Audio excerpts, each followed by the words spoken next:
গুরু মস্তিষ্ক ক্রিয়ার আঞ্চলিকতাবাদ অথবা সামগ্রিক কার্যবাদ, theory of localization of brain, cerebrum function or of mass function.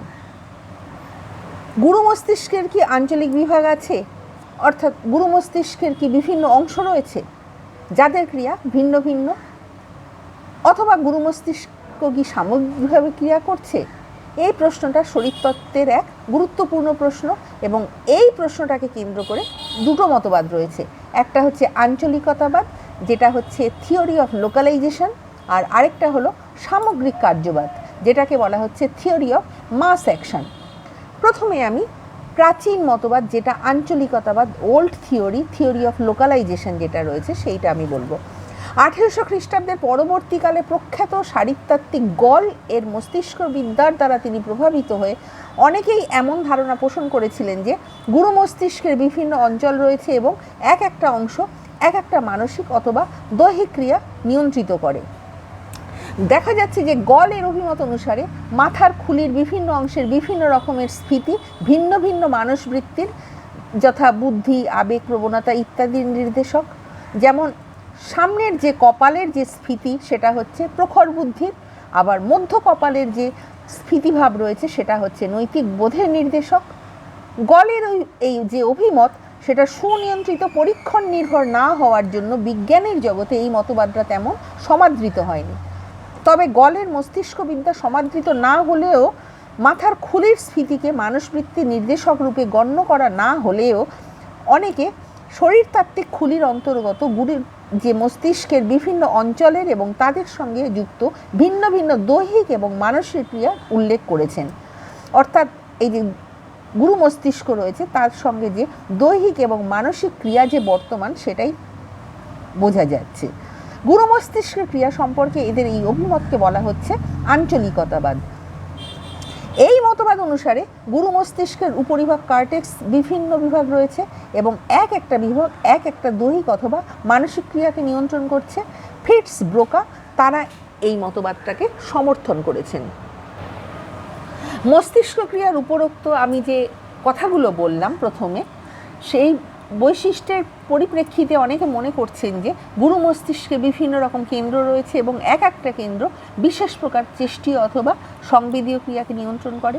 গুরু মস্তিষ্কের ক্রিয়া সম্পর্কে এই মতবাদকে বলা হচ্ছে আঞ্চলিকতাবাদ, যেটাকে ইংলিশে বলা হচ্ছে থিওরি অফ লোকালাইজেশন। এটা তো ওল্ড মতবাদটা গেল। এবারে নব্যমত যারা, যেটা new theory of mass action or যেটা হচ্ছে বলা হচ্ছে ব্রেনের যে থিওরিটা, যে তারা নব্যবাদীরা তারা কি বলছেন, গুরু মস্তিষ্কের সামগ্রিক ক্রিয়াবাদ বা সমশক্তি সম্পন্নবাদ যেটা বাংলায় বলা হচ্ছে। সাম্প্রতিককালে দেখা যাচ্ছে যে শরীরতাত্ত্বিক এবং চিকিৎসা বিজ্ঞানীগণ মস্তিষ্কের আঞ্চলিকতাবাদ মতবাদ অগ্রাহ্য করে বলছেন যে গুরু মস্তিষ্ক অঞ্চল ভিত্তিতে ক্রিয়া করে না, অর্থাৎ গুরু মস্তিষ্ক অঞ্চল ভিত্তিতে তারা ক্রিয়া করছে না, তারা কিন্তু কাজ করছে সামগ্রিকভাবে, অর্থাৎ গুরু মস্তিষ্ক সামগ্রিকভাবে কাজ করছে। যেমন শরীরতাত্ত্বিক হেরিকের অভিমত হলো মস্তিষ্কের বিভিন্ন বিভাগ থাকলেও সেই সব বিচ্ছিন্নভাবে ক্রিয়া করে না, তারা একযোগে সমগ্র হিসাবে কাজ করছে। এর ফলে মস্তিষ্কের কোনো একটা অংশ ক্ষতিগ্রস্ত হলে তার নিকটবর্তী অন্য কোনো অংশ ক্ষতিগ্রস্ত অংশটার ক্রিয়া সম্পাদন করছে।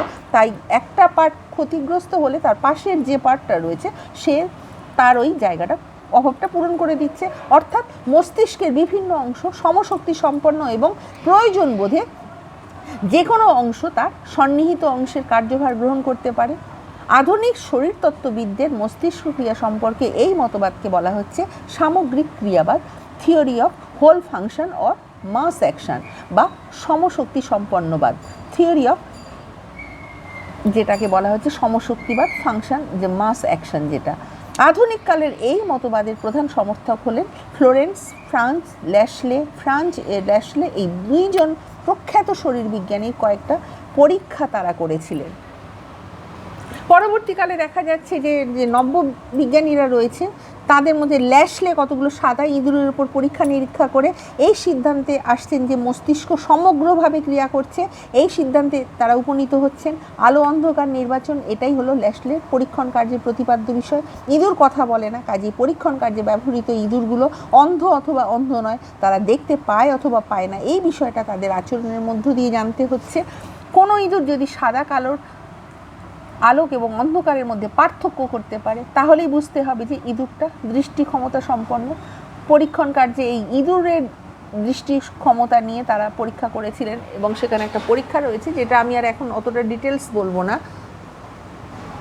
বিভিন্ন পরীক্ষার মাধ্যমে সেটা দেখা যাচ্ছে যে তারা ইঁদুরের উপর পরীক্ষা করেছিলেন এবং ফ্রাঞ্জের মতো ল্যাশলেও তিনি আঞ্চলিকতাবাদের পরিবর্তে সমগ্রতাবাদকেই তিনি সমর্থন করেছেন, কেননা পরীক্ষণের পরবর্তী এবং শেষ পর্বে তিনি লক্ষ্য করছেন যে ইঁদুরগুলো পুনরায় কিছুদিন ধরে শিক্ষা দিলে তারা আবার তাদের লুপ্ত সামর্থ্য ফিরে পাচ্ছে, আলো এবং অন্ধকারের মধ্যে পার্থক্য নির্ধারণ করতে পারছে এবং তারা আবার দৃষ্টিশক্তি সম্পন্ন হচ্ছে। সুতরাং দেখা যায় যে মস্তিষ্কের বিভিন্ন অংশ সমশক্তি সম্পন্ন এবং আপৎকালে যে দেখা যাচ্ছে যে কোনো অংশ অন্য কোনো অংশের কার্য সম্পাদন করতে সমর্থ হচ্ছে। গুরু মস্তিষ্কের কোনো অংশই বিশেষ কোনো কার্যের জন্য অপরিহার্য নয়, কেননা গুরু মস্তিষ্ক আঞ্চলিক ভিত্তিতে কাজ করছে না, তারা সামগ্রিক ভিত্তিতে কাজ করছে। তাহলে আমরা কনক্লুশনে কিভাবে আসতে পারি? কনক্লুশনে আমরা আসতে পারি থিওরি অফ লোকালাইজেশন ভার্সেস মাস অ্যাকশনের আমরা যে কনক্লুশনটা সেটা পাচ্ছি, মস্তিষ্কের আঞ্চলিকতাবাদ অথবা সমগ্রতাবাদের কোনোটি কিন্তু পুরোপুরি গ্রহণীয় বা বর্জনীয় মতবাদ নয়। তুলনামূলকভাবে দেখা যাচ্ছে যে রোগ পরীক্ষামূলক পদ্ধতি ও স্নায়ুতন্ত্রমূলক পদ্ধতি এটা অনুসরণ করে যে গুরু মস্তিষ্কের ভিন্ন ভিন্ন চেষ্টীয় ও সংবেদীয় অঞ্চলে সন্ধান পাওয়া যায় তা অস্বীকার করা যাচ্ছে না। তেমনি আবার মস্তিষ্কের সমন্বয় কেন্দ্রের যে স্নায়ু সংযোগ নির্দেশ করছে, এটা নির্দেশ করে যে মস্তিষ্কের বিভিন্ন কেন্দ্রগুলো বিচ্ছিন্নভাবে ক্রিয়া করে না, তাদের মধ্যে একটা পারস্পরিক যোগসূত্র রয়েছে। প্রকৃতপক্ষে ফ্রাঞ্জ এবং ল্যাশলের পরীক্ষণ মস্তিষ্কের যে সামগ্রিক ক্রিয়াবাদকে পুরোপুরিভাবে প্রতিষ্ঠা করতে পারে না, কেননা সেই সব পরীক্ষা নির্দোষ হতে পারেনি। ফ্রাঞ্জ এবং ল্যাশলে দুজনেই দেখা যাচ্ছে প্রাণীর মস্তিষ্কের কোনো একটা অংশকে সম্পূর্ণভাবে অপসারিত করেননি, একটা গোলার্ধের সম্পূর্ণ অংশকে অথবা উভয় গোলার্ধের কিছু অংশকে অপসারিত করেছেন। কাজেই প্রশ্ন হলো দুটো বিরুদ্ধ মতবাদের কোনোটিকে গ্রহণ এবং কোনোটিকে বর্জন করা যাবে।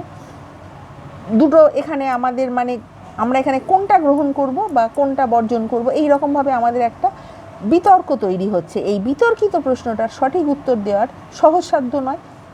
তবে অধ্যাপক ফ্রিম্যানকে অনুসরণ করে এটা বলা সঙ্গত হবে যে মস্তিষ্কের আঞ্চলিকতাবাদ এবং সমগ্র ক্রিয়াবাদের মধ্যে প্রকৃতপক্ষে কোনো বিরুদ্ধভাব নেই, বরঞ্চ তারা পরস্পরের পরিপূরক। ক্ষেত্রবিশেষে মস্তিষ্ক যেমন অঞ্চল ভিত্তিতে ক্রিয়া করে, তেমন আবার ক্ষেত্রবিশেষে সমগ্রভাবেও ক্রিয়া করছে।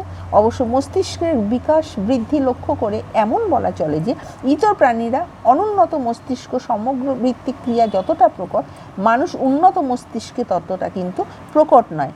তেমনি আবার বিপরীত ক্রমে দেখা যাচ্ছে যে মানুষের উন্নত মস্তিষ্কে অঞ্চল ভিত্তিক ক্রিয়া যতটা প্রকট, ইতর প্রাণীদের মস্তিষ্কে ততটা প্রকট নয়। আমার ভিডিও ভালো লাগলে লাইক, কমেন্ট, শেয়ার এবং সাবস্ক্রাইব করতে ভুলো না। নেক্সট টাইম আমি আরও একটা নতুন ভিডিও নিয়ে তোমাদের সামনে উপস্থিত হব।